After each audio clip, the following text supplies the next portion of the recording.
रामायणामध्ये एक प्रसंग आहे जिथे सीतेचा शोध घेण्यासाठी श्रीरामाने हनुमानास लंकेत पाठवले. हनुमान समुद्र पार करून लंकेत पोहोचले. त्यांनी आपला आकार लहान करून अशोक वाटिकेत प्रवेश केला. तिथे त्यांनी रावणाच्या बंदीमध्ये असलेली सीतामाता पाहिली. सीता खूप दुःखी होती, पण रामाच्या नावाने आपले मन शांत ठेवत होती.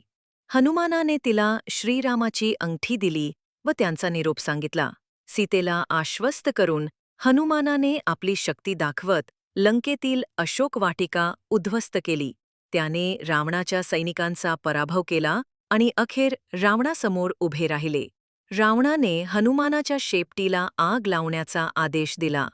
पण हनुमानाने ती आगच वापरून लंकेतील अनेक भाग जाळून टाकले आणि पुन्हा श्रीरामांकडे परतले.